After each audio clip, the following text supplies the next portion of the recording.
Good evening. It's Thursday evening. It's the 21st day of February. The year is 2018. I'm Jerry George, your host here at Mek We Chat. Welcome you to this week's edition of Mek We Chat with the usual suspects already on board and ready to rumble with you. I hope we can get Tatty this evening once again. We've been getting accustomed to having him over the last couple of weeks, so we hope he can join us. But George Grant is at the controls there, Chime FM.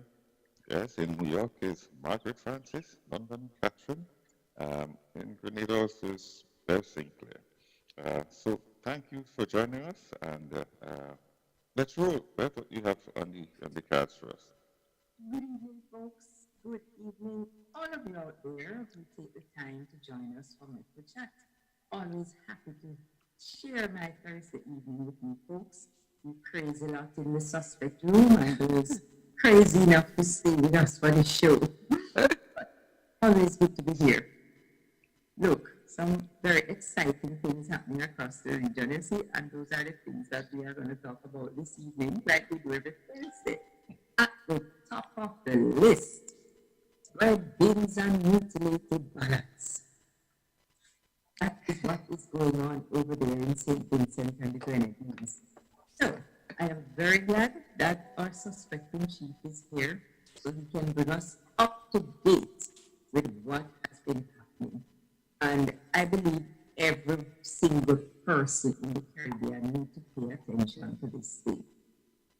Absolutely. Because election day is the one day when most people actually exercise what we call democracy. And if you can't exercise it and be confident about the process, we'll be in trouble. So we will look at bread bins and mutilated ballots. We will also be looking at the Dominica. I really love for Atherton to join us this evening. So he can tell us about these 13 new candidates that have been named. Well, 13 minus 1. So when we get there, you can find out. 13 minus 1.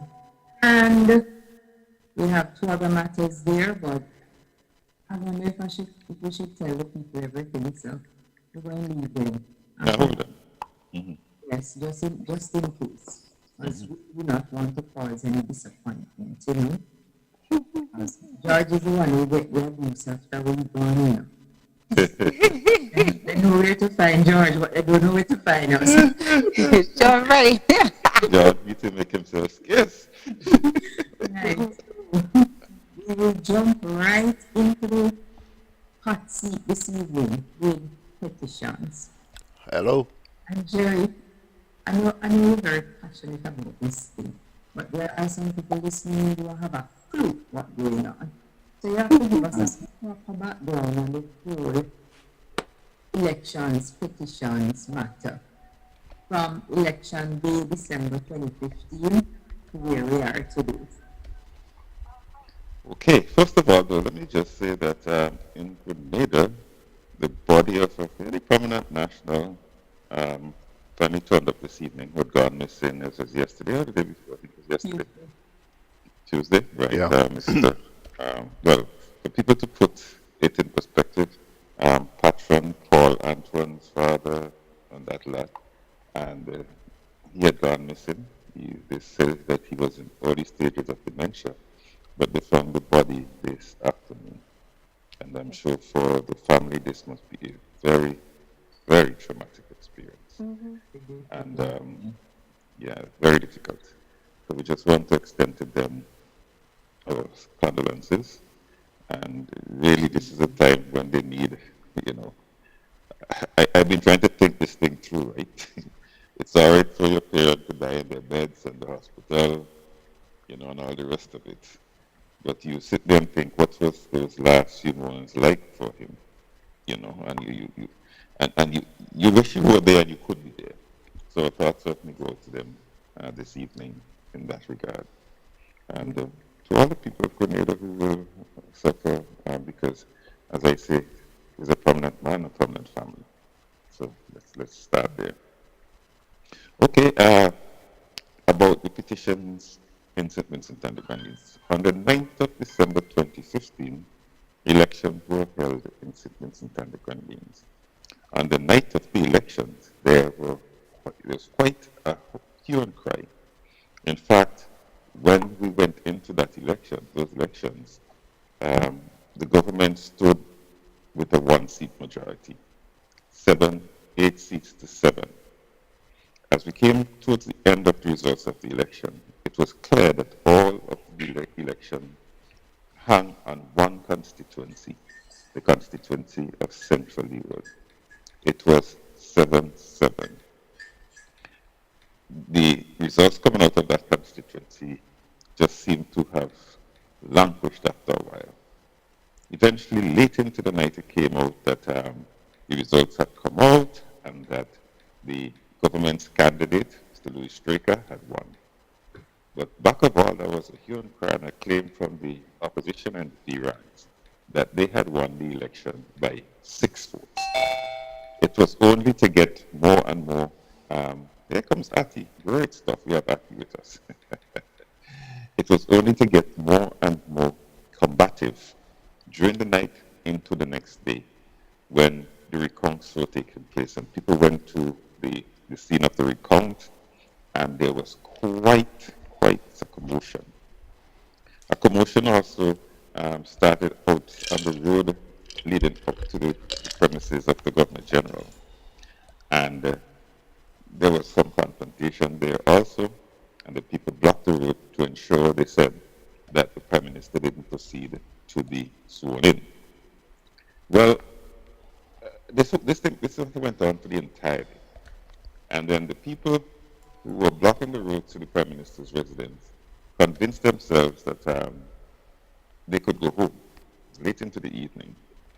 But when they left, the Prime Minister drove into the Governor General's residence and was sworn in. And ever since then, there have been just one debacle after the other with respect to the outcome of the 2015 election. To give a quick summary, one judge, he basically said, there's nothing in this, and he threw the case. They appealed it. The case went to the appeal court. The appeals court determined that the judge was charged with apparent bias because of the way he handled the case. The appeal court then, that's Justice Brian Cottle, the appeal court then ordered that the matter be held expeditiously. 2 years have passed since that court. There was a lot of playing games back and forth. And last Monday, the trials got underway in earnest. What we have been finding out is really cause for a humongous amount of concern.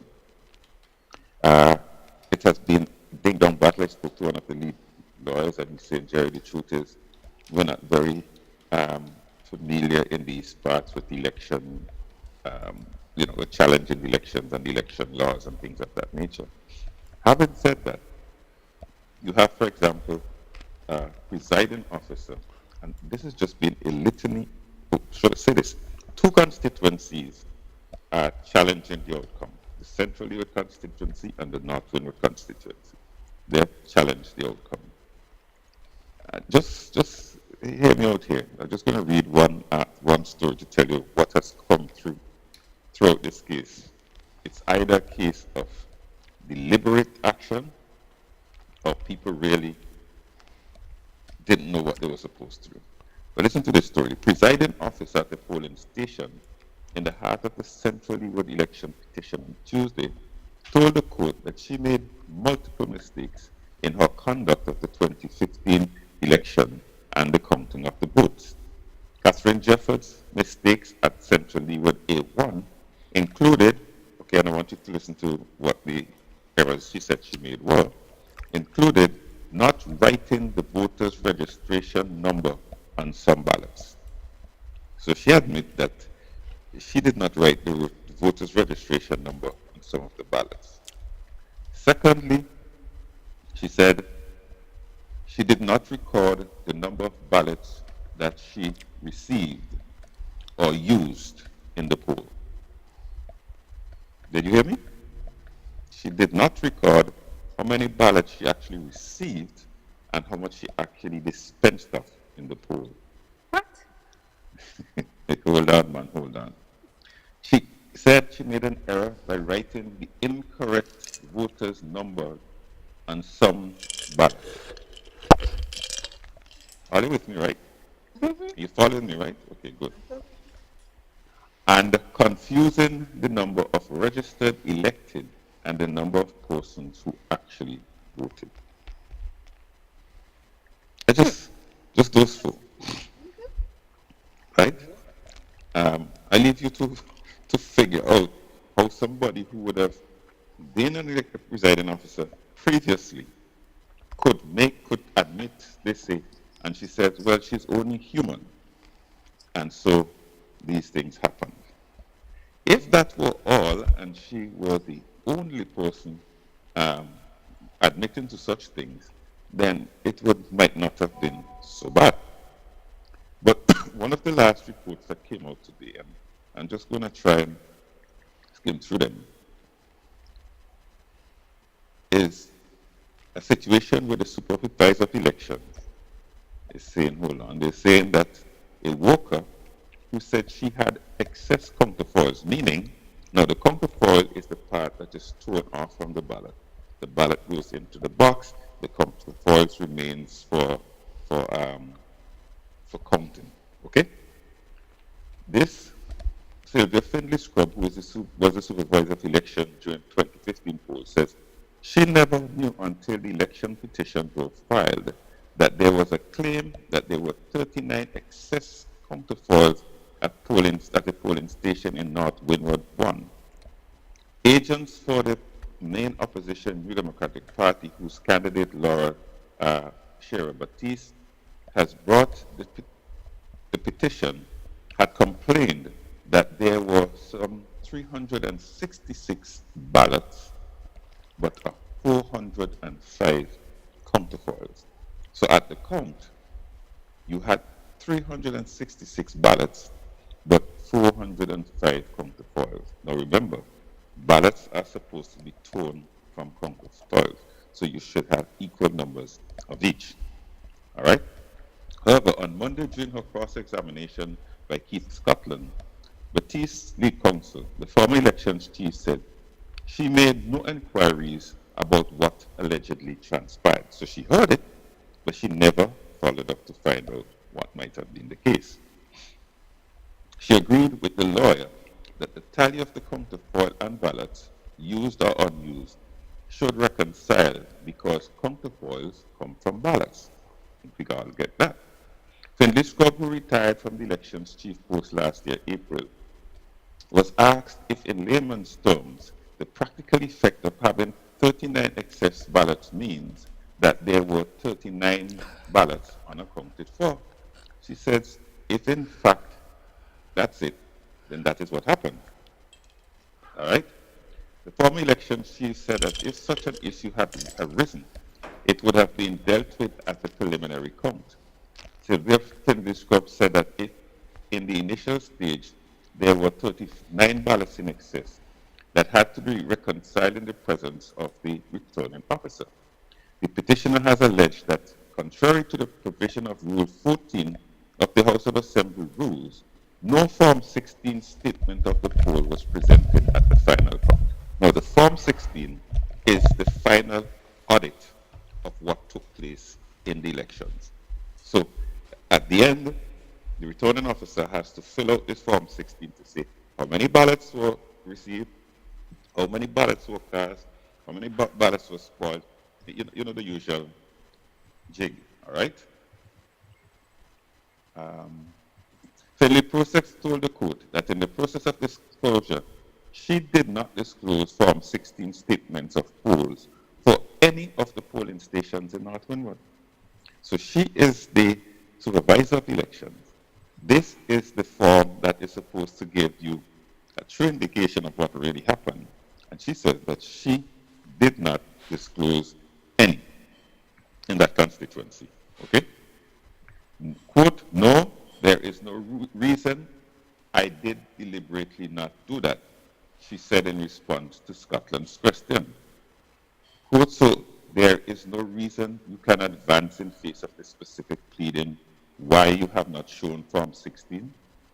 You can't give any reason, Scotland asked. And Finlay Scrub said, as if she was thinking, Madam, are you looking for a reason, the lawyer asked. No, I am trying to recollect, she responded. Finlay Scrub had the petitions pleading since December 31st, 2015. She had it since 2015, the last day of the year. She signed her own witness statement on June 7th, 2018. Quote, you had a 3-year period to look at the pleadings and say, quote, I'm assisting you. Here are the Form 16s. Why didn't you present, disclose, and exhibit these Form 16s? Scotland asked. Quote, I would say it is a matter that just escaped my attention at the time, and that's it, says Finlay Scrub. Are you guys with me? Are you? Yes, Very yes, good. 100% with you. Your last words were Finlay Scrub. Good man, you had a good class. Yes. Former election chief said she knows that the former election chief says that she knows that the rules mandate that the presiding officers complete the Form 16s. She further told the court she knows that if a presiding officer omits to enclose Form 16, she, the supervisor of election, is empowered to impose sanctions, for example, to take away part of their salary. Finlay Scrub told the court of the importance of Form 16. Quote, the statement of the polls is, as it were, an audit accounting of all the ballots received by the presiding officer. It is the presiding officer's accounting for all of the papers received from the supervisor of elections. And that is what she said. She understood the importance, but she never pressed it through. So if she couldn't present the final accounting, what does it say? And if she didn't seem to care that she herself never checked any of the accounting, then something is amiss, whatever it is. Then there was this poll worker who said that she put into her polling box before she sealed it, all right, the same Form 16s and sealed it. But it appeared, they disappeared out of the box. Nobody knows where. If kill a baby. She says she sealed it in the box and she can swear to that, but it's no longer in the box. Let me just stop here. I just give you a sum of what happened. One man said, you know, he was what he said, he was directed. No, okay, back up. Let me just give you all an indication of where the big problem comes as a result of what some people say is a mal-design in the ballot. Some people call them mutilated ballots, whatever you want to call them. But let's assume this is the ballot. The ballot at the end of the day should finish like this. There should be a tear-off point here. This is the actual ballot, and this portion above should be torn off. On the ballot itself should be the stamp, because on election day, the supervisor of election gives a special stamp that nobody knows. Part of the reason being that you can't have it before. A stamp and the signature of the returning officer. The counterfoil is kept as again for part of the accounting. But the design of the ballots ended up like this, that there was basically no counterfoil. So this is how the ballot actually ended up. Okay? And what happened is the stamp that should be on the ballot ended up on what should be the counterfoil. So some votes went into the box without the stamp or these initials of the presiding officer. You understand what's happening here? If that happens, how do you know somebody didn't add some ballot somewhere in the system? How do you know that? And these are the issues that are being contested. out of the December 20th election. Now, remember, as I'm saying to you, this is important because the elections was won by one seat.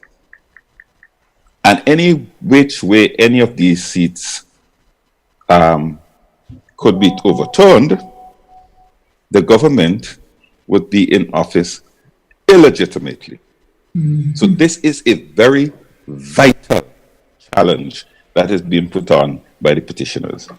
But the number of irregularities make you want to just puke. When people, the guy said, listen, he was directed to do this thing. But when he sat and reflected, what he was doing was not according to his training. So he reverted to his training. The question is, how many ballots were passed before you reverted to your training? And who directed you to do otherwise? The last thing I'd say here is that the returning officer at the heart of all of this took off from St. Vincent shortly after the cases start and is in New York, and he was never called upon to testify. That's my biggest beef about all of this. So I hope that gives a sense of what is happening. We know the case has been, both sides have closed their case, so we are now awaiting the determination of the judge, and we understand that he should give a ruling towards the end of March. Wow. Hope that helped you. Wow. Real soap opera. Could have done it better. Definitely. You know, let me just make some accounts, some statements that bothers you. You know, even as I came here, I see some people are saying things like, for example, oh, they show this was not the worst election, that something like this happened. All right? And it's just an error. It's amazing how our society is prepared to excuse things that has to do with the law. This is not somebody's feelings. These are laws. So they've talked about the bread bins. The ballot boxes do not conform to what the election laws say they should. The election laws call for there to be a box that is locked with a key, and the key is supposed to be placed in this envelope. They use cable ties to seal the box. If you've been around any time and you're smart enough, you know how you could get a cable tie off, right? Mm-hmm. And this thing actually makes St. Vincent and the Grenadines look worse than a banana republic at the end of the day. Jerry? Yes. You know somebody named Jeffrey Providence? Who I do? Jeffrey Fungus? My God. I know, yeah. Jeffrey says Jeffrey says here that Jerry, he was called on, but he never answered his Skype call, as I understand it. Who was called on? The person you were just speaking about. You mean he was called? I don't know that he was called. Oh, you mean they said they were going to get him to come on by Skype? That's what Jeffrey. I heard that story, but I'm not sure exactly what happened there. Okay. Because if you're indeed just going to call him on Skype, just don't answer the phone. I agree. He has no summons. He has no nothing. He has no compulsion against him. So why answer the phone? Mm-hmm. But it is a very sad. It was Kofi Annan who said that elections these days are lost, not on elections day, and it has nothing to do with how people voted. And it's something we all have to be very, very mindful of. At the end of the day, one vote we all have. That's our one democratic power, so to speak. And for somebody to compromise it, to take it away from you, to make it do what you didn't want it to say is a serious matter. In some places, this could cause real bacchanal. But Jerry, isn't this apparently becoming commonplace everywhere? I mean, Jerry, look, we just went through something here last year. Well, that is why it is incumbent on. I hope that people are watching what is happening in St. Vincent, and that, for example, things like the ballot become public. That before you go into an election, people see the ballot. People know what the ballot looks like. Because in many instances, we don't. All right? We just go and we take it for granted that what they present to us is. What is interesting about this sentencing situation is that not all of the ballots were the same. So why the supervisor of election ends up in one of the farthest from constituencies on the night of the elections? And she said that during the count, she saw some of these ballots that she knew did not conform to what she said she had signed off on. I think she should have taken them. Yeah, she should have taken them out. She should have taken them out because she knew they had no right in there. Then in the same Central Europe situation, there was a polling station where the 300 ballots were illegal. The same man who did not come back to answer questions said he knew that they weren't legal, but he thought he would count them. Why? Because he said what was good for the goose is also good for the gander. In other words, both sides will get some. But the law says they should not have been counted. That's the law. So it will be very interesting to see how the judge deals with this matter. If he says, well, yes, there were some irregularities, but they were not sufficient to have influenced the outcome of the election. So, in an election... No, I was just going to ask. I guess, so based on what he's saying, both parties got those spoiled ballots, right? Some of the ballots. Those questionable ballots. Right. So as far as he's concerned, right, it's good. But who knows which party got the most? That's the next question I was going to but say. But that is the question. Is there any way, I'm just asking, is there any way to go now and look at those ballots and see? Well, one of the things that the petitioners have been asking for is for them to be able to look at the ballot boxes. Right. And boy, they have shrewdly, vociferously resisted that call. And so far, the judge never allowed it. But I don't know. It seems to my head, in the interest of fairness, that it be done. I agree. The first judge says, if you do that, people will know who voted for whom, which is a joke, really. Not really. No, I know. But that is the same judge who... Because I could tell the judge, then on the night of elections, the people who were counted would know who voted for who. Exactly so. But that was what he said. And that is all. And you want to tell me that nobody didn't go back at that guy with that stupid thing? Well, that is so stupid. Listen to me. That's the same judge who was cited for apparent bias. The same one. Yes, and it's interesting you mentioned the judge, because I think it's also important for people to know that the judge hearing this case is the third judge. And if you count the judges in the High Court, in the Court of Appeal, that turned it back. So this...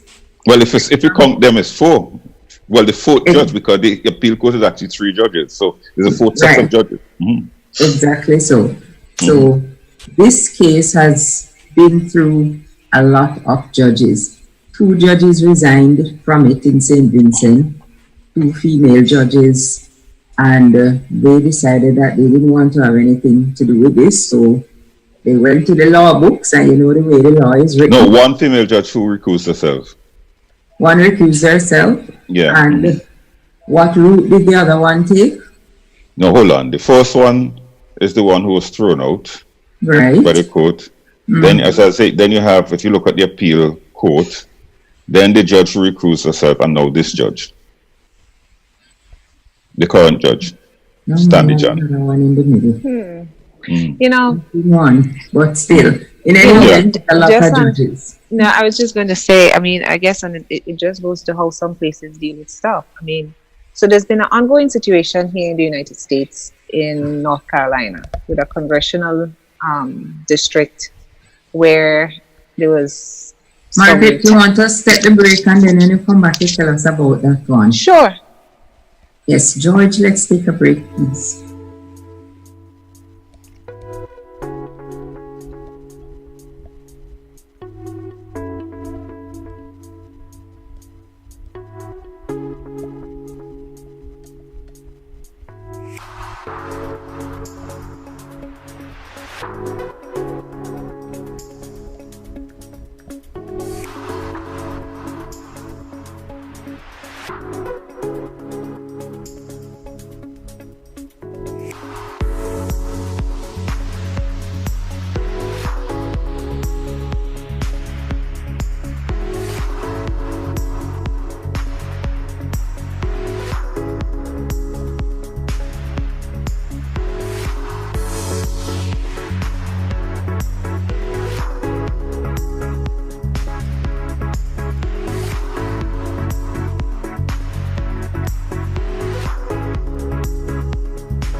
Okay, so I'll I know it is, All yeah. right, Jerry, just before I hand it Oh, back to you, I want you to take a look at Facebook.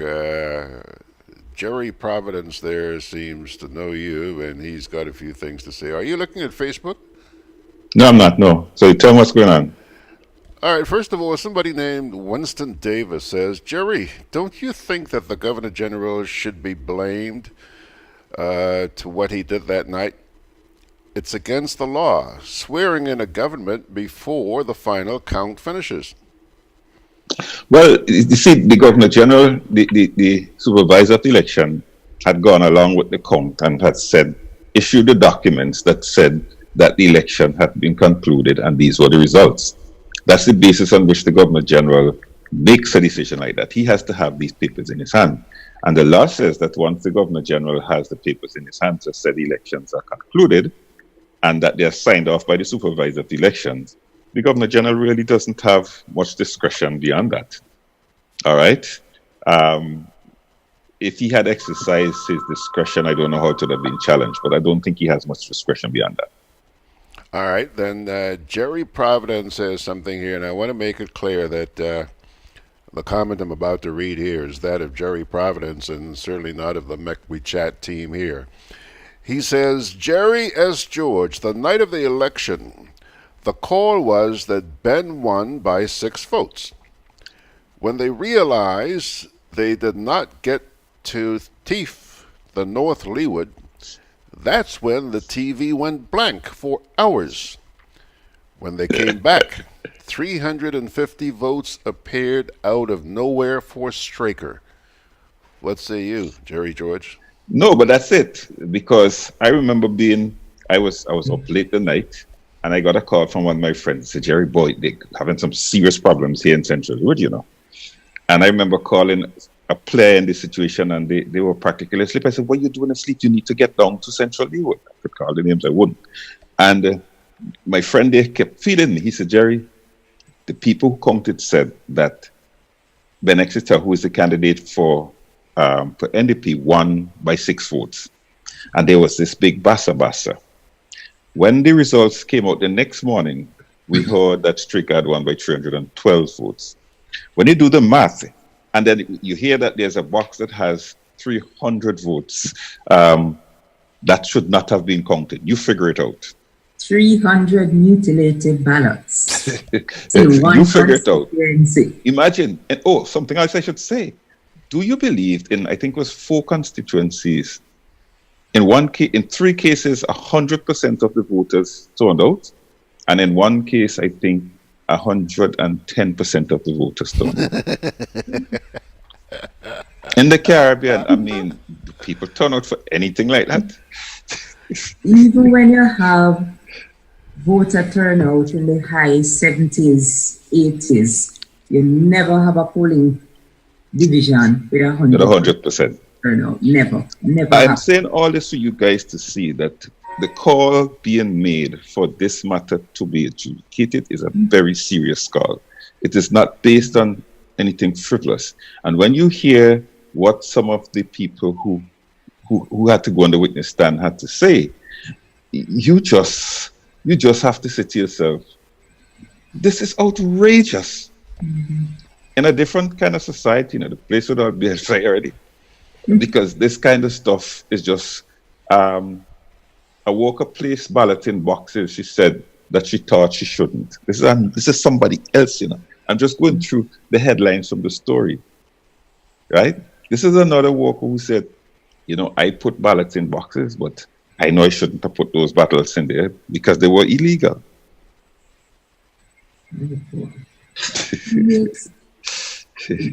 Margaret was gonna tell us of a scenario there before. Well, the thing is, you've had a situation going on in North Carolina here since the last election. There was this Republican-Democratic race, and the Republican won. But as it turned out, there was some irregularities with the ballots. Apparently, they had hired somebody to, they hire all these consultants or whatever, and basically what the person did, and the person's cohorts, they basically filled out absentee ballots and stuff and mailed them and stuff, right? That's kind of like the closest thing. So it was wending its way through court pretty much. And today, the State Board of Elections basically threw it out and has now declared new elections. Yeah, because to my mind, if you have that kind of shenanigan, there is no other way to fix it. That's the only way to settle it. Yeah. You have, listen, I was even going to mention to you the deputy supervisor of elections who had to take to the stand, right? He can't recall everything they asked. He can't recall. He can't recall when the votes came in, which were the last polling station to come. But everybody else in the country knows. And so I have put it out there that St. Vincent is where they found the source of amnesia in St. Vincent. It has to be the December 15th election. No, it can't be nowhere else. Oh gosh. I am really so troubled by what I'm hearing in this case in St. Vincent. Because one of the things I remembered from that election was the closeness in the numbers for the seats. I looked at it and I said to myself, how is it possible to have almost the same numbers coming out of the constituencies? That was the first thing. From the previous election. And if you went back to the election before that, it looked very much the same again. So that is the first thing that make you realize that that something is grossly wrong. You know?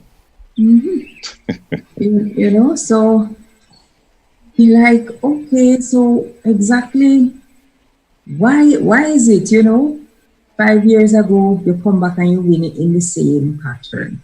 And this is after spending $15 million worth of lumber, galvanizing, cement, and giving them away by the truckloads, and you can't turn the vote in your direction. That should tell you everything. That should tell you everything. And then you have all of these people who allow these things to happen. And they're just there walking around in St. Vincent and going on as if nothing out of the ordinary happened. I see who is she, the assistant supervisor of elections, or the returning officer, the one who was balling? No, the supervisor of election. Yeah. The supervisor is the one that was balling. Yeah, crocodile tears. Yeah, I mean, you know what was interesting? Go ahead, Margaret. No. I was just going to say, what was she crying for? I mean, she was aware that I think she was very. I think when she went upon the stand, she ultimately faced the music and how embarrassing it made her look. She was a person who a lot of us had huge respect for, and never thought that a person like that could allow themselves this level of being compromised, it seems. And so I think when she was questioned, she really saw for the first time and felt what it felt like to be on that stand. But I was going to make the point that Peter Wickham was in the studio tonight, as he always seems to be when we have an election. He's always one of the commentators. And he, when they came to that vote, made the point that, this is a constituency that is probably going to be won with no more than 5 to 10 votes. Those are the last words that are recorded. But the Facebook comment that you read said the same thing, that the initial count showed that the opposition had won by 6 votes. And that's exactly what Peter Wickham had referenced tonight, that whoever won, it was going to win by that number. Margin. And then but when it was clear that everything shut down, and for hours you couldn't get anything out of the vote. For hours, the broadcast just abruptly ended. You see, they had to take a break to go and look for the other ballots. Oh, they did, eh? Yes. You must have been there. Well, that could be the only explanation. What else? Exactly. Yeah, but it is the only explanation. Is there another explanation? Because he said so because he does the polls, he has the figures. And by the way, the constituency at the heart of this is the smallest constituency, which means that they should have been counted and out of the way a long time. So you have to ask, why were they the last constituency being counted, being the smallest constituency? And What is stupid so? But I mean, how they ship it? So if you want to thief, you're going to thief in the smallest place where the numbers are so easily able. I mean, anybody could see the numbers. And the numbers are small because the differences between the candidates are small. You know, so Like it is these very Well, yeah, like these activities was premeditated. It sounded like this constructive system that was put in place in order to influence a particular result from this election. constructive, you call it? Yeah, I think I people would say knew what they destructive. were. There was, well, it constructed error. They Oh, construct everything in order to destruct. Constructed error. yes. That's how I could describe So it. they construct the memory loss too. Everything like that. Clearly. Like premeditated murder. You planning to do something to destroy someone. So that is what you're going to do. You get together and you premeditate that. That's a system that really, and these people knew what they were doing. They did it Absolutely. deliberately. You can't tell me that one fella, when his conference prick him, he says, when I reflected, I resorted to doing what my training, I was told in training. Really? But what are some of the lessons that we can take away from this St. Vincent situation? That's what's on my mind. Good question. Excellent question. And one of the things I take away from it, especially when I juxtapose it with similar shenanigans in other jurisdictions, that number one, we are not ready to manage democracy. Certainly not electoral democracy. Number two, our constitutions, since they remain documents on a shelf and have never been read and are even less understood, are meaningless documents, and we now have to go back to square one and frankly start all over again and create constitutions through processes that engage more people. Other than that, how can it be that we don't realize that you have an electoral commission that is charged with constitutionally with managing the electoral process? And they obviously could or should be, as in the North Carolina case, the body to declare or to determine whether or not the election has been conducted fairly, not the courts. I really believe this is a frivolous waste of the court's time. Totally.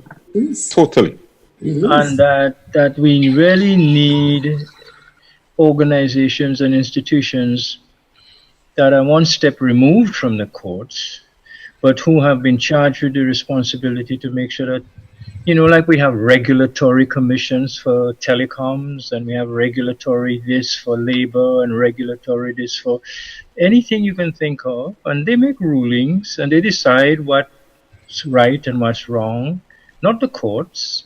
If people disagree with the judgment of the regulators, only then does it get to the court. So I'm wondering, what is the role of the Electoral Commission writ large in these electoral processes? And is it not the Electoral Commission that should say, hey, this is improper, this is wrong, and hence invalid. So in this constituency, in that constituency, in this constituency, the results are invalid, and the outcome of the election has to await the conduct of by-elections or new elections in these areas, or whatever the case is. We seem incapable as societies of managing simple things like, this is what we used to call in primary school simple arithmetic. You're right, because the election day is counted And It's mathematics, simple math. and it's not even division and subtraction. It's not fractions. It's not percentages. Pure It's addition. simple arithmetic. And we are in full view of the world, making such a total fool of ourselves. Mm-hmm. Even our musicians are able to count to 4. Why? What's wrong with the picture here for me is that we have forgotten how to count. And as Catherine suggests, I don't think it's accidental. I think it's the deliberate manipulation of these otherwise simple processes by persons like politicians and lawyers and so on, who know better, but whose interests lie in befuddling and confusing people. Unfortunately, I go back to something we said a couple of years ago.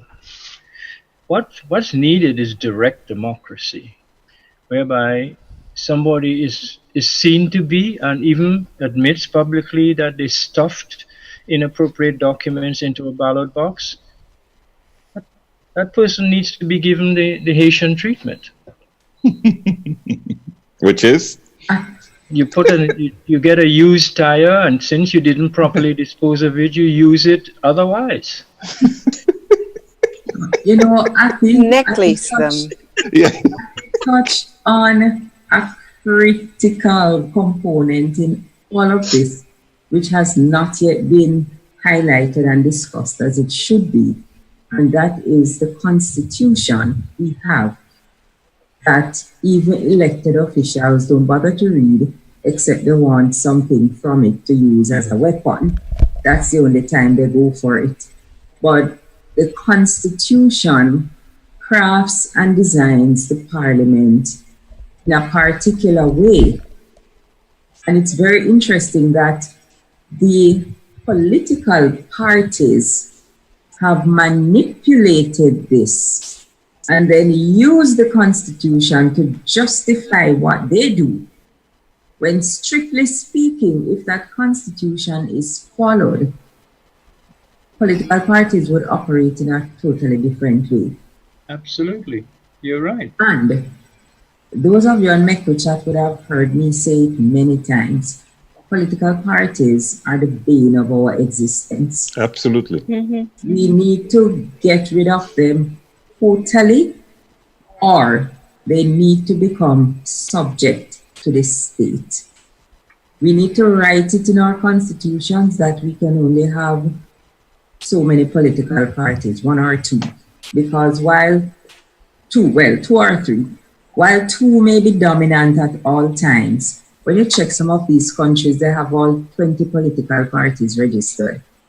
Waste of resources. So we need to have it crafted where a country, especially a country with 70,000 people and 100,000 people, 2 or 3 political parties max. And these parties need to be subject to regulation. Political parties, the way they exist now, are wild animals. And they control the state. Political parties report to nobody. That's right. They are governed by nobody. They are lawless, wild animals, and at the end of the day, they control the state. And these are the things that need to change. Yeah. And political parties are nowhere mentioned in the Constitution. The Constitution they are extra constitutional. Mm-hmm.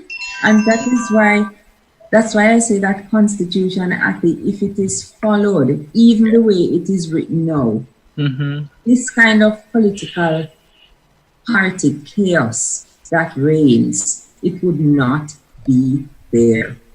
But here's the other. Sorry, Bev. Go ahead, Athy. There's another even more disturbing lesson from all of this for me. do we think it's possible for a society with all its institutions and organizations and so forth that cannot do a simple counting of votes? That's it. Do you think a society that cannot do that could manage an economy? That's a very powerful question. Oh my goodness. It's a powerful question. And who are we fooling? I've just read on Caribbean News now about how much money is coming in for climate resilient development and transformation and the CDP and this and that. But we can't count. So what is the what's the meaning of all these euros and francs and dollars? That is why we can never properly spend the money that we get. Last year in March, the then political leader of the new National Party, Dr. Keith Mitchell, who is now the Prime Minister and Minister of Finance for Grenada, announced that there was $135 million already allocated to Grenada for climate projects, and he listed the projects, water development projects all across the island that this $135 million allocated for. We're coming to the end of the first year of this new administration, and not even one water project has been announced to begin as yet. But still, the minister with responsibility for climate matters is announcing new projects that they have no money for, and they have to go and get money for these projects. And there is money out there that they can access. You know, they just have to do this and they have to do that. And I keep screaming, but I need to meet him somewhere so he can hear me when I'm screaming. Why don't you go and spend the money that you already have? That you say you have. No, the Prime Minister said this was not some wild, well, he wasn't the Prime Minister then, but he said it was not some wild manifesto promise, which tells me that the promises in the manifesto are wild. He said it was not some wild manifesto promise, the money was already there. Right? But Bev, why will the climate change minister not go and take the money and spend it on the projects that have already been listed for all the parishes across the country, instead of chasing for money for new projects that don't exist? But Bev, they are spending the money on elections, on homes, on airplanes, on boats, on clothing, on ladies, they are spending the money. Account, Margaret, account, and ladies. And they are doing it with the collusion of the international financial institutions who know very well that the funding that they're making available for development is going elsewhere. That used to happen in Africa. It used to happen in Asia. It used to happen in Latin America. But now it's happening big time on our stage. The primary festival in the Caribbean is the festival of tiffin by public officials. And everybody's invited. Entrance is free. You know, and so let's they have found a way to bamboozle the populace, and while they are spending the money on themselves. Yeah, I remember after the announcement last year, this bus conductor said, with all of that money, 135 million, that means each person in Grenada can get more than $1 million. So when going to work for?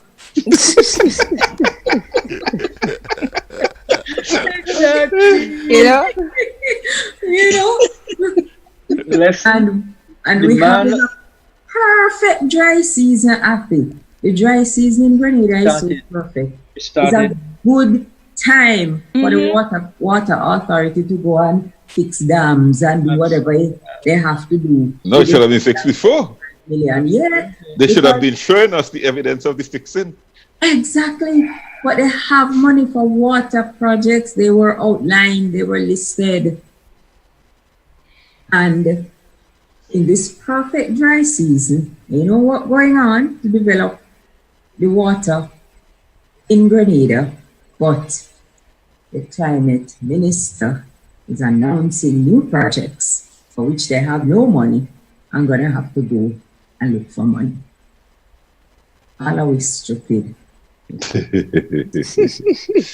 Because as that bus conductor said, where we going to work for? And each person should be getting more than $1 million. Where we going? I like that, Bev. That it was no wild manifesto promise. So all the promises are wild. This one was wild.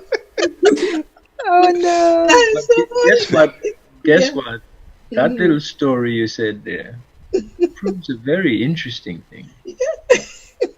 While the top officials cannot count, the man on the street Understand? can count Absolutely. and does count, And just count. but remains powerless because we've put things called laws and constitutions and we've created a maze, a puzzle of institutions and behavior things and processes that the average man, while he can quickly do the math and know that 130, we're good, we're cool. That is simple math. Even by trickle down economics, right? But we put a lot of filters in between the reality of people underground and the wild ideas and dreams of the people at the top. And that's what I really do believe, that the Caribbean has gotten to the point where you have to grab these rascals by the scruff of their necks or their Shake them. or And whatever shake them. it is they're wearing and shake them. And honestly, it may sound like one is instigating or inciting. Well, it seems, why not? Why not incite for a good cause? Incite for something that stops the madness of billions of dollars coming into a tiny little population grouping like our Caribbean, and people don't know how they're living from day to day. Come on. And mega million projects being built and planned, 100 million US project in Antigua, another 800 million project in St. Lucia. Come on, what is this? By the way, hold on a sec here, RT. There's somebody here who's asking the same question you're asking. Where the money gone? The person's name is Pro Lucas Ann. You know that's the question that the Haitian people on the streets are asking. Exactly. Yeah. Exactly.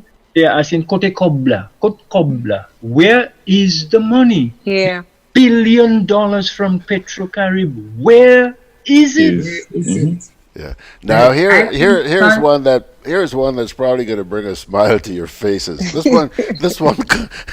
one comes from Kipling Francis in New York. He says, the PM says a lot, all the time, because he knows exactly who he's speaking to.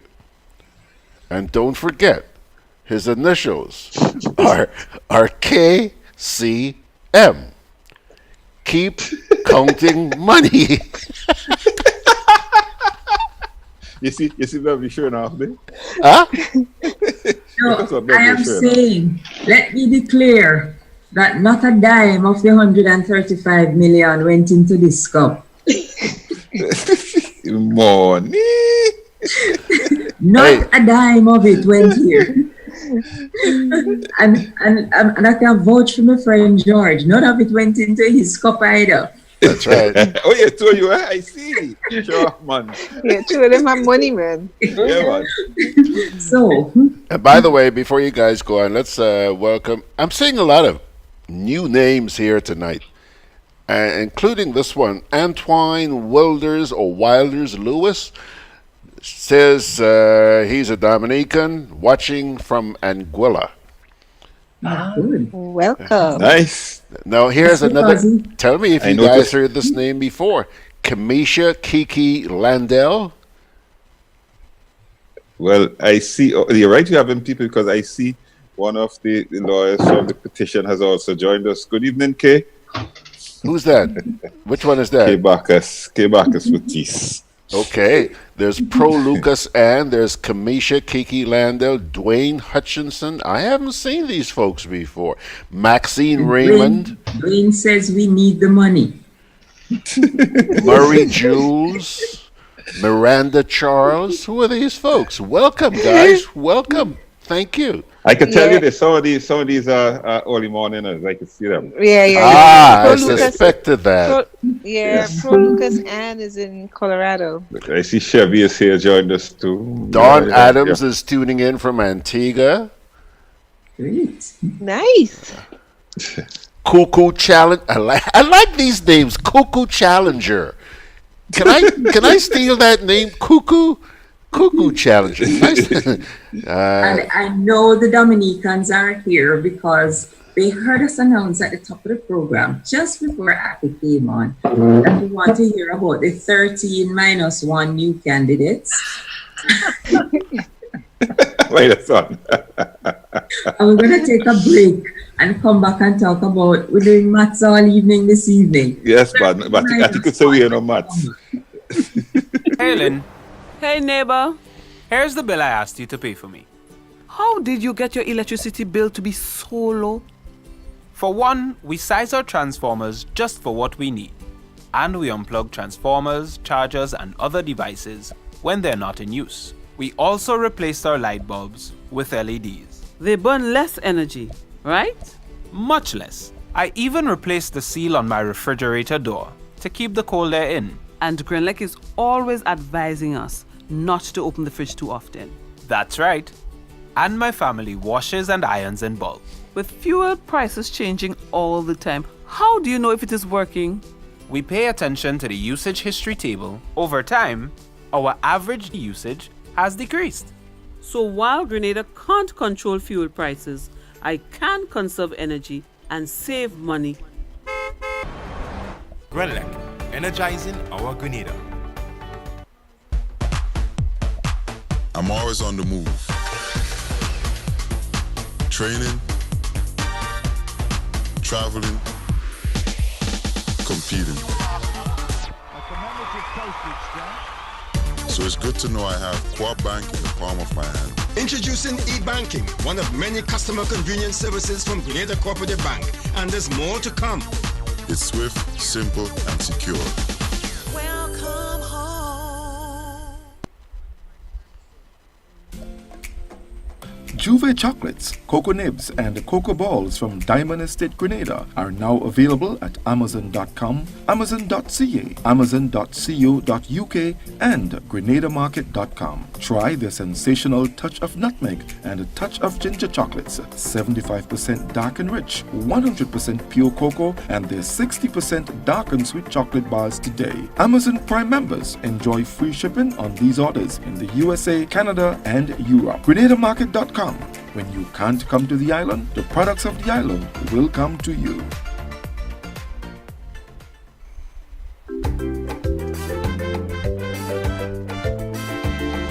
Grenadian General Insurance Company, strength and stability. Grenadian General Insurance Company, tell your friends, tell your family. We cover householders comprehensive, motor and even fire too.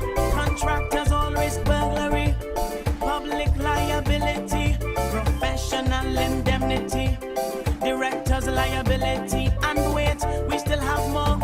Come and find out more what you're waiting for.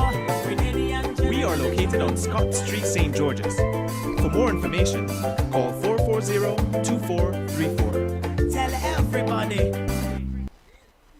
All right, guys, just before I turn it back over to you, I see some comments here.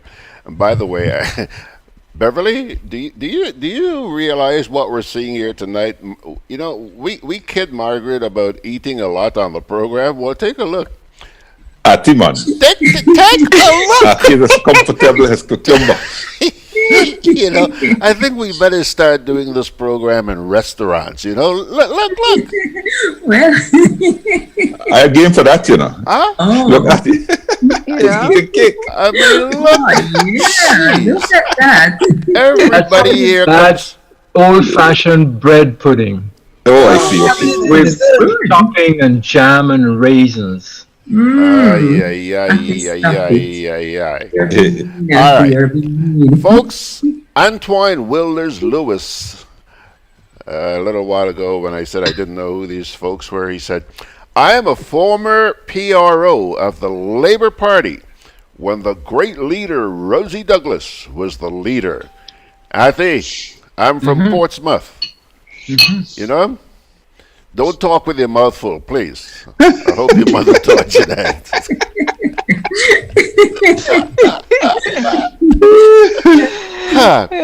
Then Murray Jew says, great program. Early in the morning, Jerry S. George.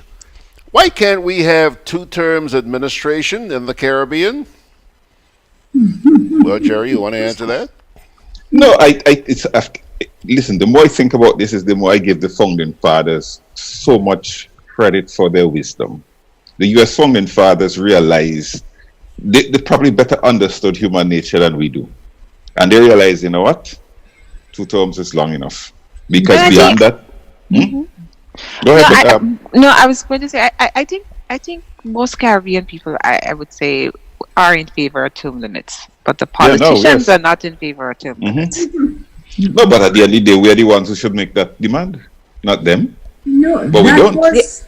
Term limits was one of the things which came out of real consultation and constitution reform back in the day when the late T.M. McIntosh was doing the constitution reform thing.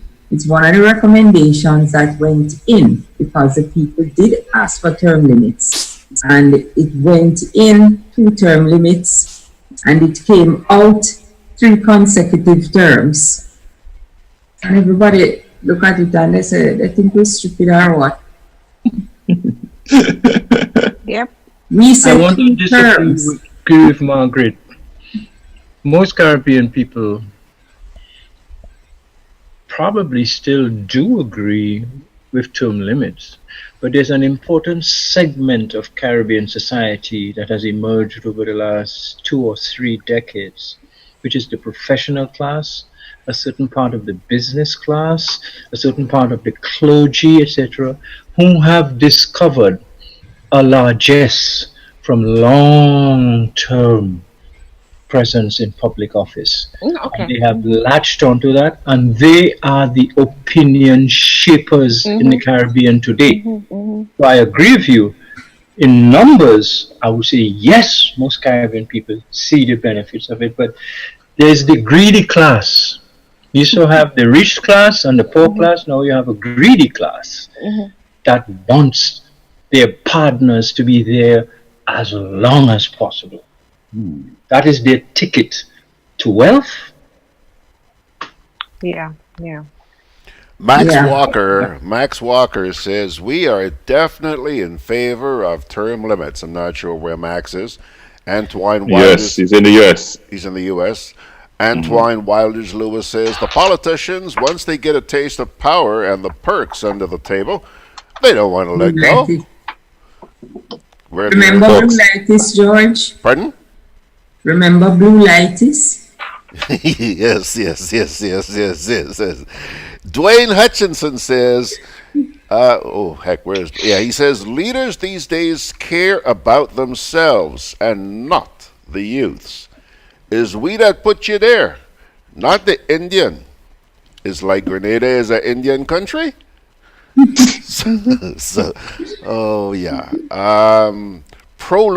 Pro Lucas Ann says the ingredients in the Caribbean political pots are very, very similar. the people are eating the same food. Very true. Yeah, it is Very true. true. And that is why I say these wild animals called political parties, which rise up to take over the state, it needs to be the other way around. They need to become subject to and under the control of the state. So you have the parties, people who believe they want to become MPs, go and register with either of them. But there will be no party campaigning and whatever, the way they carry on and behave now. I have a whole outline of how they should operate. You mean you got your own constitution? Constitutional reform is a must, you know. It is a must. If you have your own. And that's why I'm telling you that reform is a must. But there's another sobering fact that we have to take account of. I've just read the critical analysis and assessment of the Caribbean, of the Citizenship by Investment program in the Caribbean, and how it's creating great unease in the Middle East, etc., etc.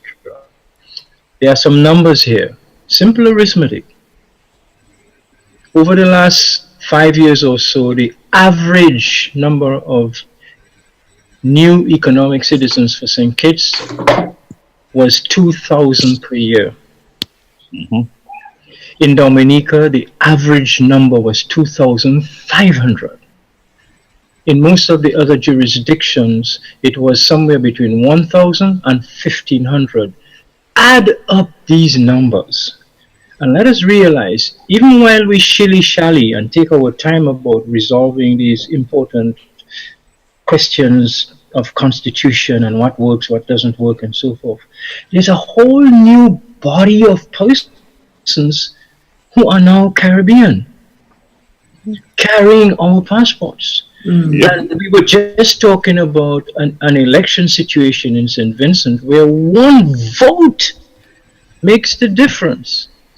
We are talking, people, about tens of thousands of new voters who are Chinese, who are Latin, who are Asian, who are Russian, and I believe you me, that is the bold future that those people who want unlimited time as politicians, that is the bold future that they're looking at as their ticket to being government with no term limits. And those people, those new citizens, are themselves going to be beholden to those politicians, because that is how they became citizens in our countries.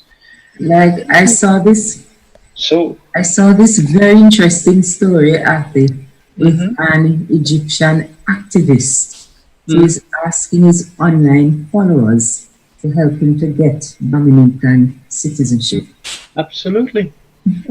And they say if he succeeds, it would not have been the first time Dominica has rescued someone in this way. Here's a twist. You know, you see that young girl, that young British girl who's trying to get back into UK? You see that young American girl who's trying to get back into the US? Let us for a moment imagine that they both fail and that there are hundreds of them like that who went and spent time with ISIS. In our case, all it takes to get a home in the Caribbean is the moolah. And you don't need much. And you don't really need that much. So we are overexposed. That is why this unraveling of this, modicum of democracy that we have places us in a highly vulnerable situation, which makes climate change look like a Sunday afternoon picnic. Because I think we are going to quickly run out of time, and we want to hear about the 13 minus 1. We are about home by you. Oh my goodness. I mean, again, but it speaks to what Jerry, you and all of us have been speaking to tonight in a real sense, is that when politicians begin to not only take their population for granted, but to begin to detest and to revile their population to the point where they feel they can disrespect the population in our faces. In your faces, right.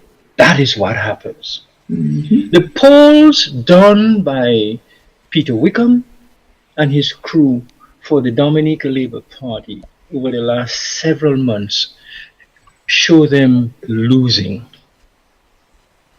It showed them winning maybe 8 seats some months ago, then it went to 7, then it went to 6, and the last poll, the latest poll, shows the Labour Party winning only 5 seats. That is Peter Wickham's Labour Party paid for poll. The recommendation that came from Hartley Henry and Peter Wickham was, you have to do something drastic. You have to signal that you are turning a new leaf, that you have changed course, and that it is not you that have caused Dominica to languish. It is those other people in your cabinet, etc., and you're going to bring in fresh blood. And as a matter of fact, it is not just the opposition that can find good women candidates. We too have a gender agenda. And so he has, out of 21, he had 13 new candidates. He got rid of several senior ministers, and I'll come back to that in a second. Out of the 13, he had 9 women. Unprecedented in Dominica's history. And to the unsuspecting, it looks like cause for celebration. Finally, women have broken through the ceiling, and this, and the discourse changes away from a new term that the IMF has coined to describe Dominica in its last Article 4 report, that the Dominican economy is in debt distress. Yep. And maybe by 2032, it would be resolved. And 32, you said, right? Yes. Wow. Yes. And in bold type, for every conclusion and recommendation, the IMF, for the first time in my reading their reports over the last 12, 15 years, they put in bold, and the authorities agreed with this assessment. So the IMF is taking no chances of having them be blamed. Okay? All right. Hold on, Ati, there's another reason too. Hold on, Ati. Don't just point this out. There's another reason too. And the other reason is because of what is happening in St. Kitts, where St. Kitts has refused to lay before, to allow them to lay the findings of the last Article 4. Before, yeah. So they're doing these press conferences now and pointing that out. So in other words, they can't go and hide it and say they don't know about it and blame the IMF. This is what St. Kitts is doing. So back to the 13. So the idea behind this, it's a strategy to try to distract attention away from what's really happening in the economy, and parallel that with giving a sense that something new is about to happen, that change is about to be poured in from the top. Unfortunately, a couple of things have accompanied this that have not quite yet made it to the media.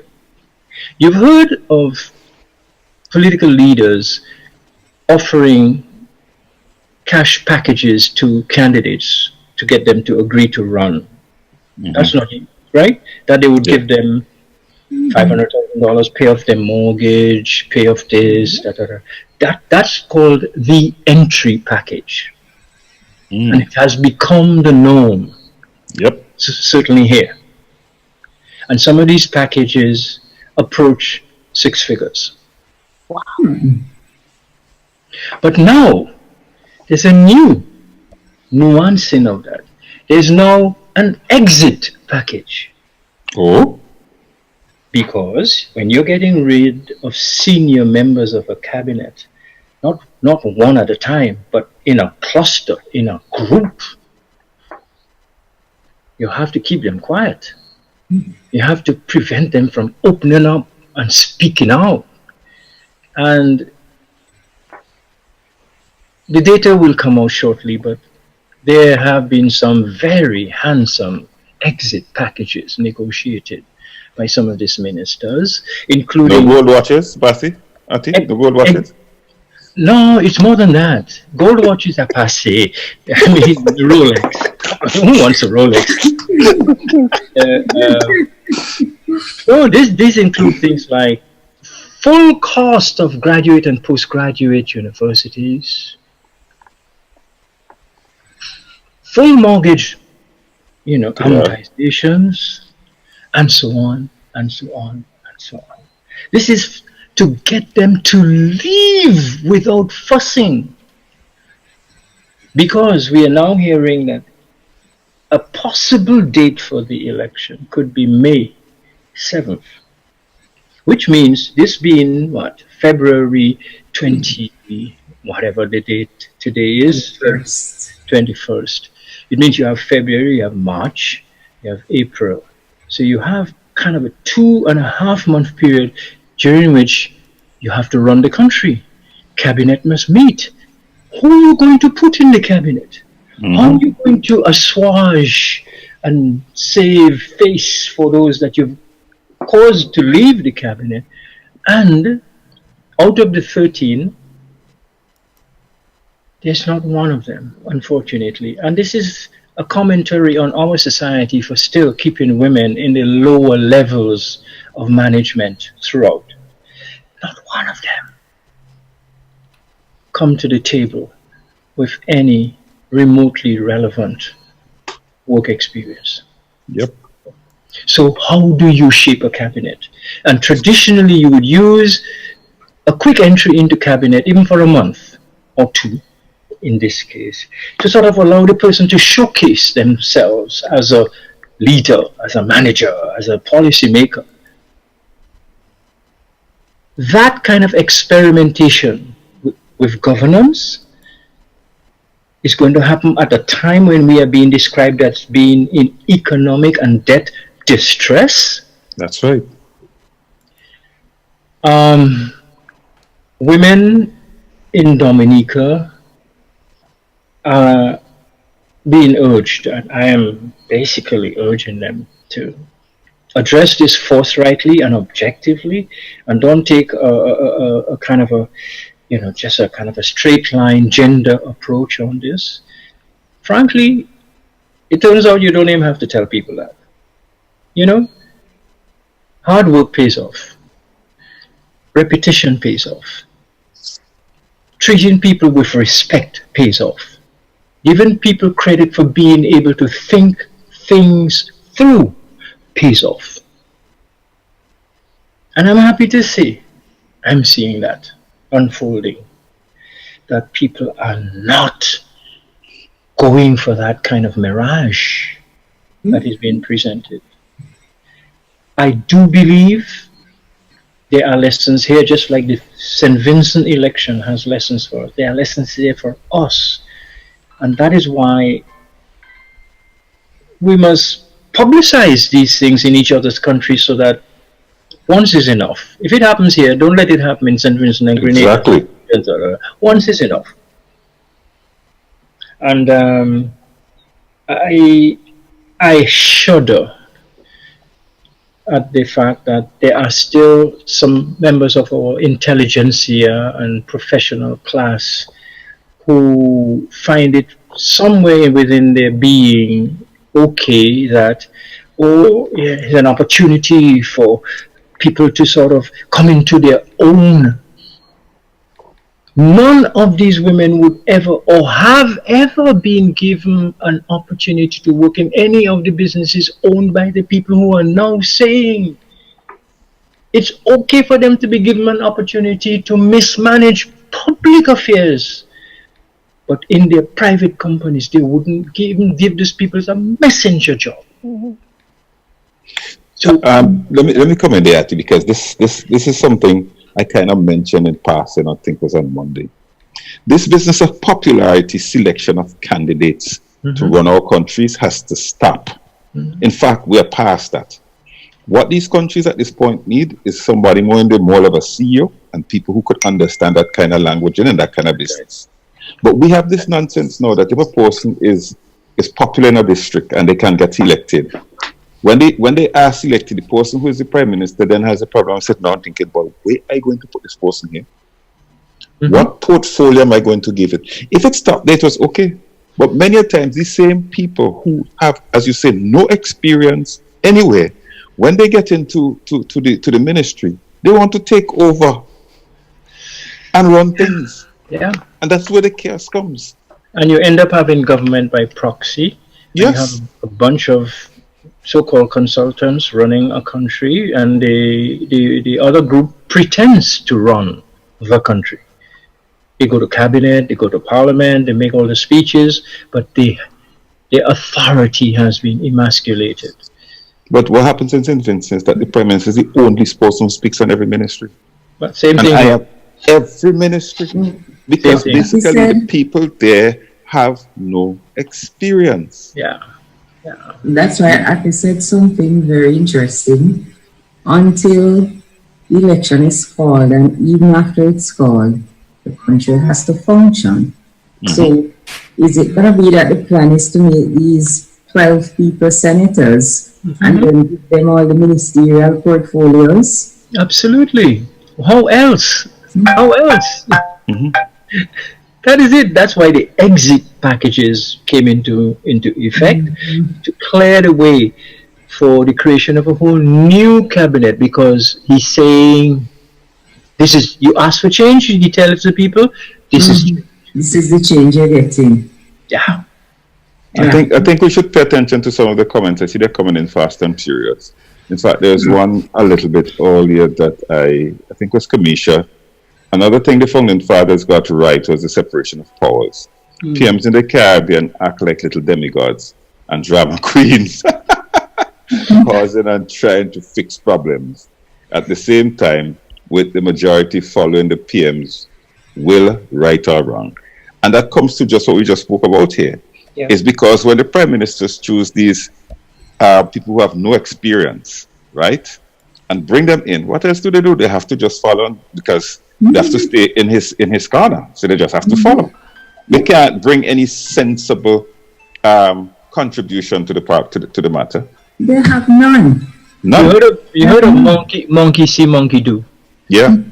You remember the Prime Minister of Antigua Barbuda, Gaston Brown, brought his wife into the fray? Yeah. Well, the wife of the Prime Minister is, in fact, in the fray. She is one of the 9, and she has been named as one of the candidates for the next election. Monkey see, monkey do. But hold on, but Gaston Brown is going forward. I understand he's planning to bring in his son. Absolutely. And this familial level of politics, that politics in the region is now becoming a family affair, something that the voters and the citizens of this country has to stop, Because what we are doing is entrenching nepotism. And if we entrench nepotism like this, let us not complain down the road, because we encouraged it. All right? St. Vincent has its own situation of that nature, of that very nature. Camilo. And then people, and then people defend it. Absolutely. And Haiti had it before, remember? Yes. Duvalier and Bebe. And Baby Doc. All right. That's So, right. and it didn't end well. There you go. But it boggles the mind to imagine how much human thinking time, planning time, discussion time, energy, money goes into. I think it was Catherine who said before about the phrase used. It was constructive error. The task of creating constructive error in the Caribbean requires an investment of a lot of human resource and time. What if 1/4 of that energy were put to creating constructive good, constructive services, constructive things? But we're not getting that. I wanted to show you all this. This is a flyer. I don't know if you can read. Yeah, just hold it. Yeah, just hold it. Yeah, right. Go ahead. Yeah. Yeah. Yeah. This is about cannabis. While we're talking about it and flirting with the idea and playing games in Parliament, this is from a US company with a whole range of products available. Wow. That you can order online. Today.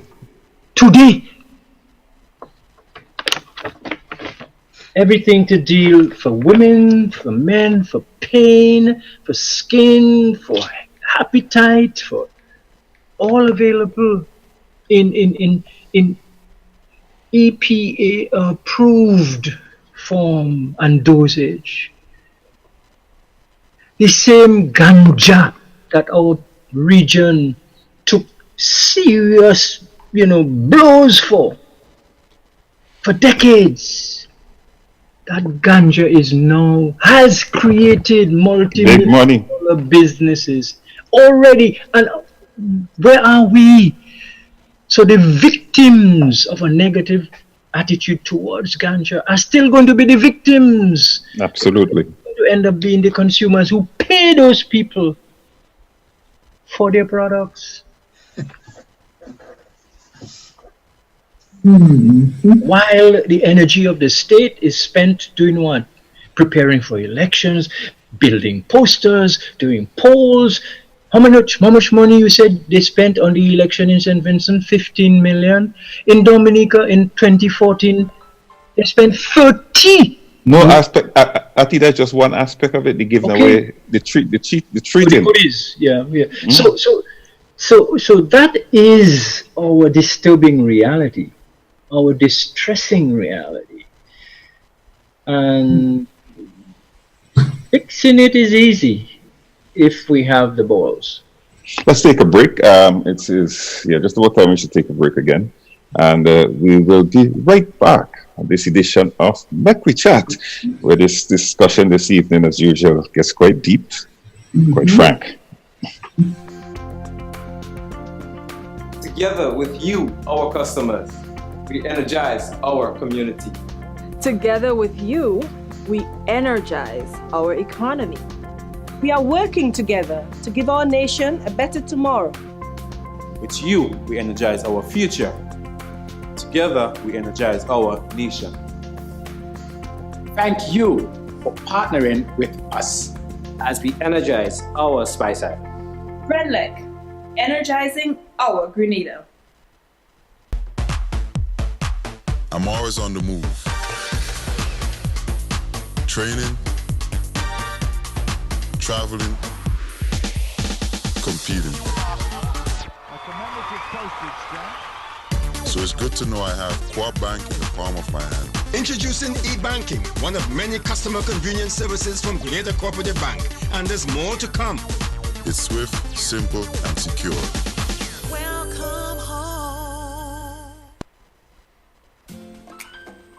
Juve chocolates, cocoa nibs, and cocoa balls from Diamond Estate Grenada are now available at Amazon.com, Amazon.ca, Amazon.co.uk, and GrenadaMarket.com. Try the sensational touch of nutmeg and a touch of ginger chocolates, 75% dark and rich, 100% pure cocoa, and their 60% dark and sweet chocolate bars today. Amazon Prime members enjoy free shipping on these orders in the USA, Canada, and Europe. GrenadaMarket.com. When you can't come to the island, the products of the island will come to you. All right, y'all, we're back for last lap. Yes, back for the last lap, for the remaining moments, yeah. Back for the -1. But we understand that one of the 13 slipped away very early in the morning. Yeah, a family member took the extraordinary initiative of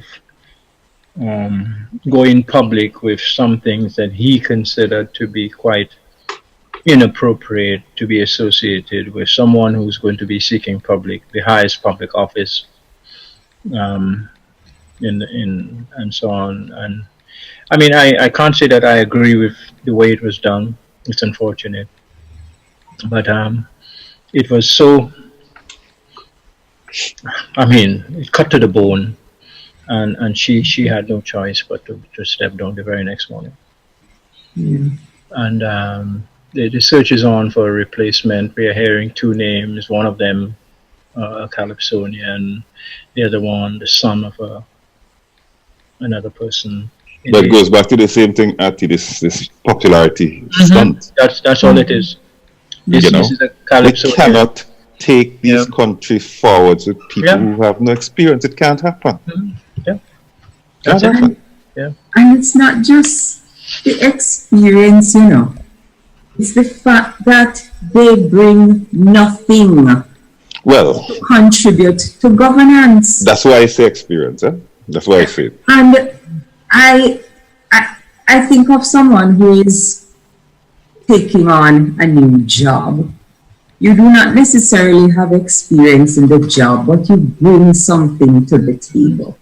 No, not experience in the job, but that's the point. They don't have experience anywhere to be able to bring to the table. In fairness, That's a big job. in fairness to the Calypsonian, he's somebody I know quite well, and I think he actually has had some substantial experience in community development and working with young people and stuff like that. And so frankly, yeah, I think he's good material, and it's just that I am saddened that because he's one of the Calypsonians who in his calypsos over the years, and he's been king 4 times, and all his calypsos, nearly every single one of them, have been stinging rebukes and criticisms of the same Labour Party. But all the party has done is just neutralize him. Yeah, that's exactly. The package must be really interesting. Very, very interesting. And the other thing which happens, is you mentioned the polls show that the people want change, and this is the kind of change that the leader of the party believe that the people want. Not me. You can't want me to go, so it must be all of them others. All the others. And all the others now who are coming in, bright-eyed and excited to go and sit in the parliament of the country, they're going to have to toe whatever line he draws. Oh, absolutely. It turns out, that he clearly has lost this iron-fisted control that he used to have over his parliament, his cabinet and his colleagues. He lost that. There was a lot of pushback on him. There was a lot of talk back. There's a lot of open argumentation, very vigorous disagreements.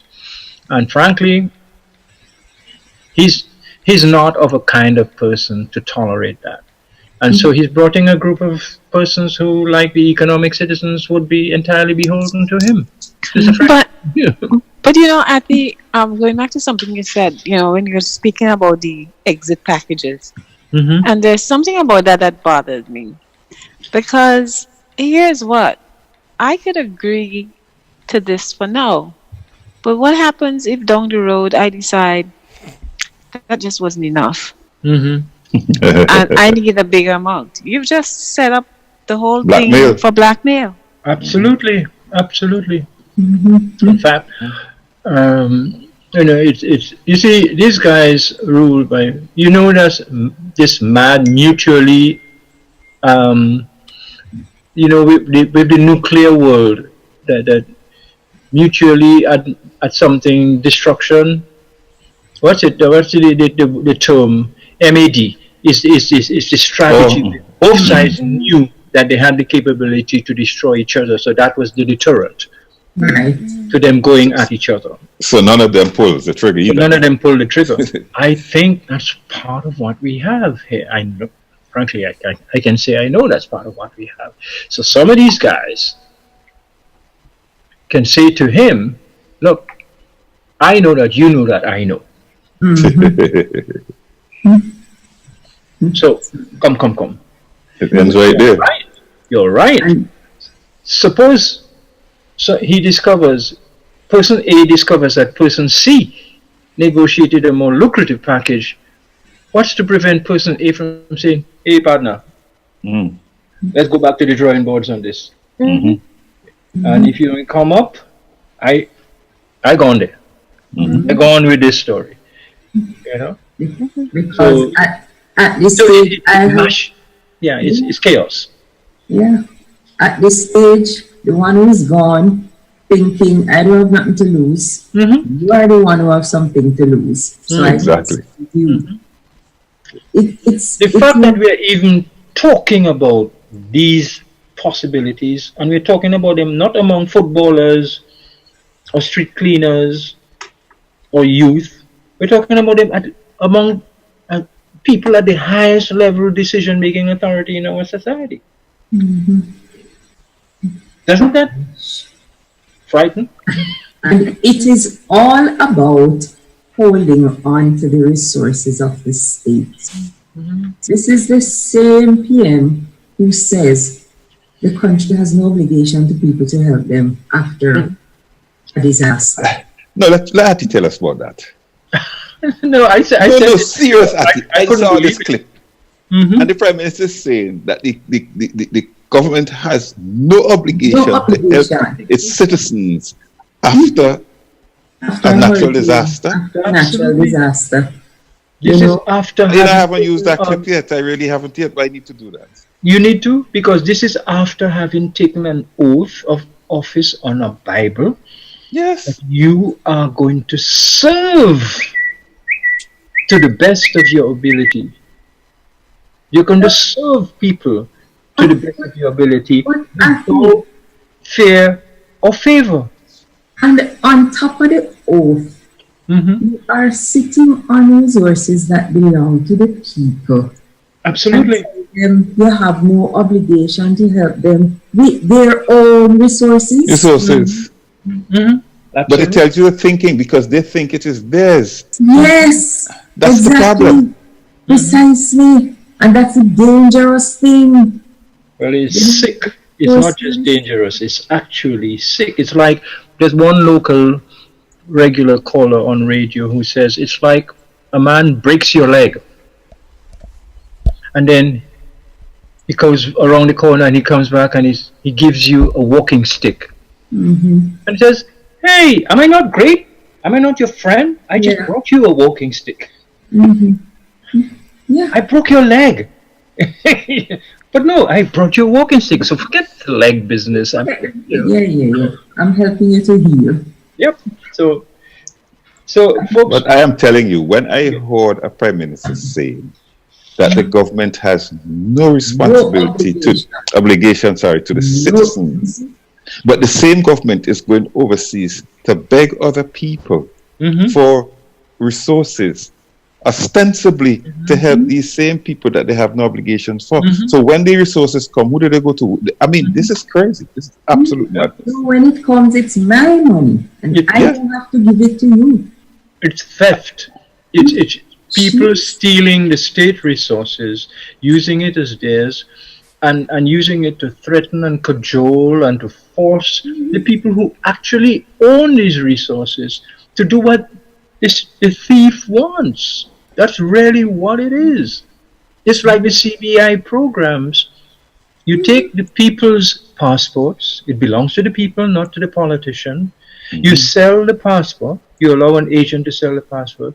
You allow the money from the sale of the passport to go to selected investors to use it to build investments that are theirs, in which the state has absolutely no share, no equity.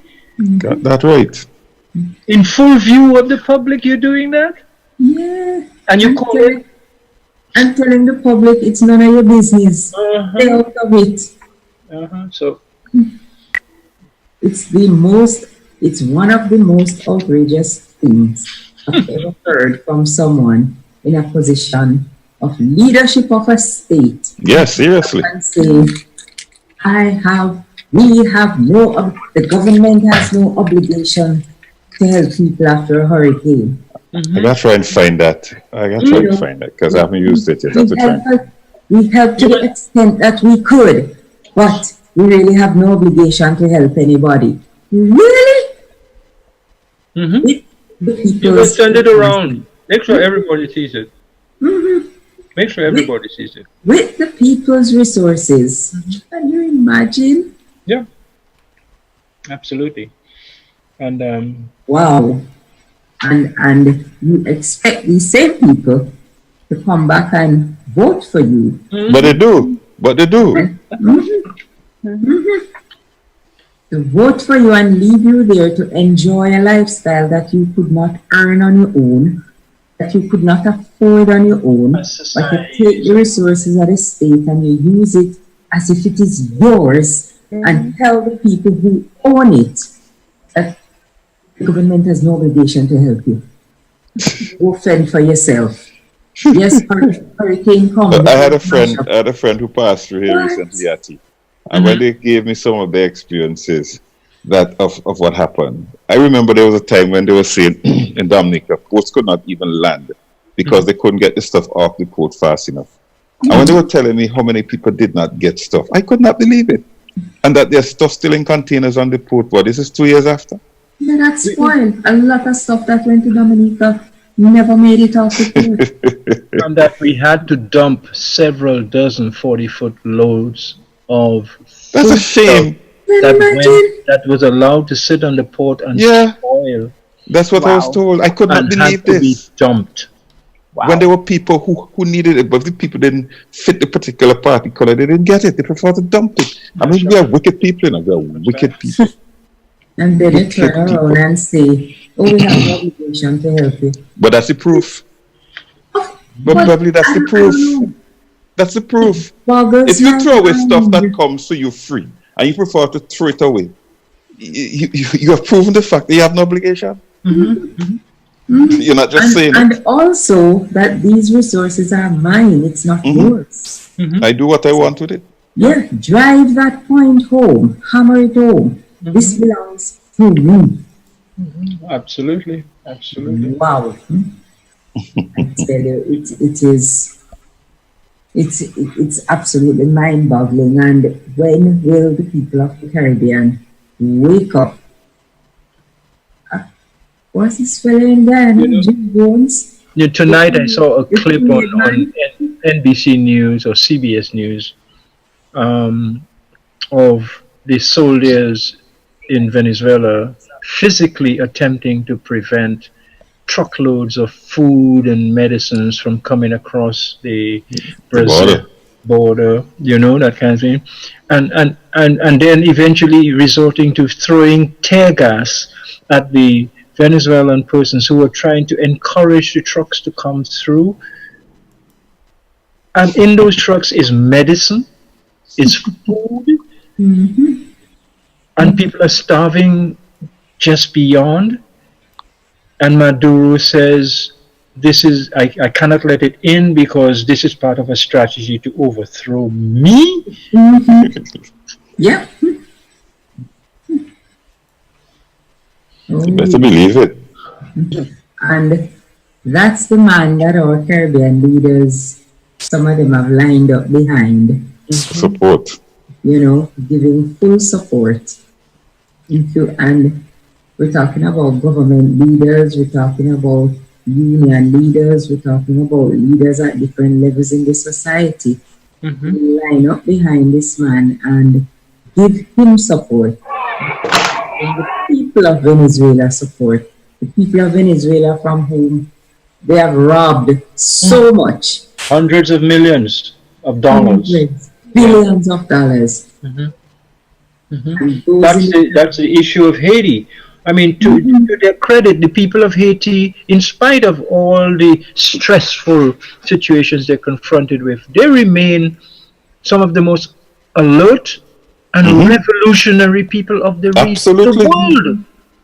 They don't take nothing lying down, boy. They The don't Jamaicans take it lying down. can't crossbreed them at all. And they are not going to stop until not only do they see the money, but those who stole it pay for having stolen it.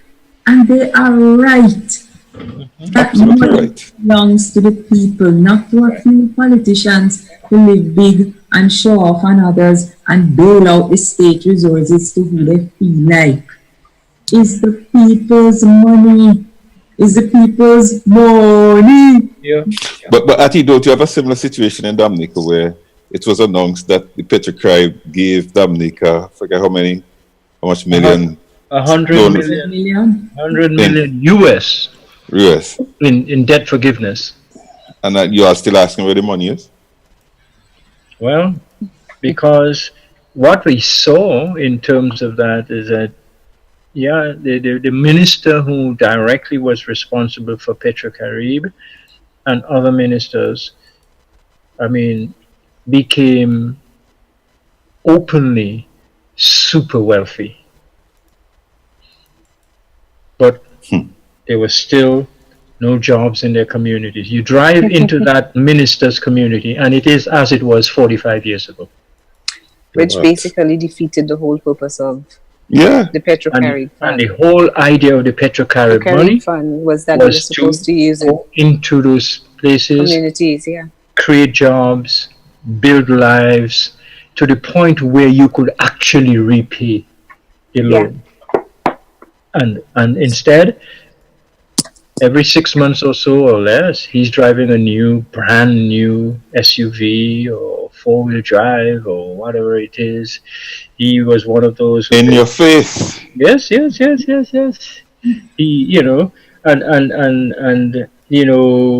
the villas were built and sold, and folks, we're not talking a few $1,000s here, That is why it was hundreds of millions. And as the bus driver in, was it Grenada, Bev? If you had spent $270 million on people, even directly, just crudely, in a population of 50,000. You can imagine? What would be the average per capita spend? There was a calculator. So, and that is just Petrocaribe. Exactly. What about all the other sources of Moroccan funds and Gaddafi funds and Malaysia funds and CBI funds and super, And what about a $1.2 million penthouse apartment registered in the name of the wife of the PM in New York? Right close to you, Margaret. She sleep over sometimes. I know, right? Yeah. But to see that thing, it's like, that's very Trumpish, And what about that? No denial. Pictures have been documents have been shared about it. It's like the villas. It's like the homes. It's like the cars. It's all there. And I can tell you, it is those who know better, and in spite of knowing better, still go along with this. Those people are the main fertilizer of this corruption and greed in our region. The politicians, yes. Take us back to some Facebook comments.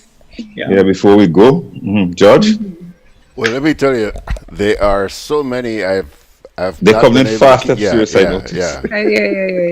That's And great. some of them have me cracking up, I tell you. But we have to thank them because they've already added a dimension here. They have, and I'm extending an invitation to them to make sure that they join us again next Thursday night.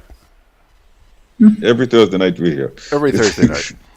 Dwayne Dwayne Chatwier says, in Vinci, most people will go to big music video shooting for 5 hours instead of protesting for 5 minutes to push back against oppression. Yikes. What he's speaking about is that a couple nights ago, there was the shootout for Family, the new song. And you should have seen people, I saw the videos. The number of people who are in town at that hour of the night, and you're right, you can't get these same people to get up to do something for their own good, and it's annoying. After all of this, what? That post is right. Murray Jew says, Jerry George, I told you about the container food spoiling. Yep. Yeah. Oh, we're very much up to date. A couple of mornings ago, when I spoke to the issue in Dominica, a caller called in and says, "Oh, don't bother Jerry George. He supports the opposition in Dominica. So don't believe what he is saying." So I'm thinking, okay, so you support the government, but people must believe you. And I'm sure he doesn't know half of what I know, because people like Murray Jews, listen, the amount of stuff I get in every day from Dominica is amazing. I don't always see it. And most people wouldn't even know I have that video that I talked about to the Prime Minister saying he had no obligation. Most people would not even have heard of it. You know, but it's the kind of thinking that happens around, you know. Pro Lucas Ann says there's no respect for those people who try to help. Nope. Dwayne says dictators stick together. Ain't that the truth? Pro Lucas Ann says, and they get big and fat. Hello, Catherine. How are you? Not too bad. Okay. George, there's 1 minute, and I'm not going to take responsibility for going overtime tonight, eh? Okay, so let's just say thanks to the people who showed up here tonight and invite them back. Good. I just making sure you take responsibility for the overtime. That's all I want. Okay. Let me see here. Yeah, we're out of time. So let's say thanks to everybody for showing up tonight. Yeah, certainly, folks. We want to thank you very much for joining us on this edition of Mek We Chat. And it's Thursday night, right here. It's going to be live once we have a good signal. And we really appreciate the comments that you have kept coming in, because this is about us. Share this, keep the discussion going, and let us learn about each other, because we have similar problems, and we need to ensure, as Appy said tonight, if it gets away in one country, make sure it will happen in another one. I'm Jerry George on behalf of the entire crew of Suspects tonight. Hold on, Jerry. Hold on. You have to invite them to join you for early in the morning. What time? 6:30 tomorrow morning? 6 o'clock. 6 o'clock tomorrow. But most of them know. Oh yeah, and don't forget to download his app. Ah, yeah. I listen. I know what I'll do. I'll dish out the work, in terms of who should do what. You scamp, you beat. George don't even know what you're talking about. You beat me to the app, And also, I said you beat me to the app. And also, folks, join us here every weekday morning on Grenada Broadcast. Actually, tomorrow morning, we're going to rerun a little bit of what we discussed here tonight. So join us for that. Good day, Grenaders. And George has a great program on Sunday mornings, so if you have the time. Sunday mornings for George Grant. No, it's not Sunday morning. Come on, Jerry. It's just Sundays with George Grant, okay? Just Sundays with a little bit more oomph mornings. You see, I'm a morning person. Folks, time to bail. Thanks a lot, everybody. Good night. Everybody, cheers. Good night, everyone.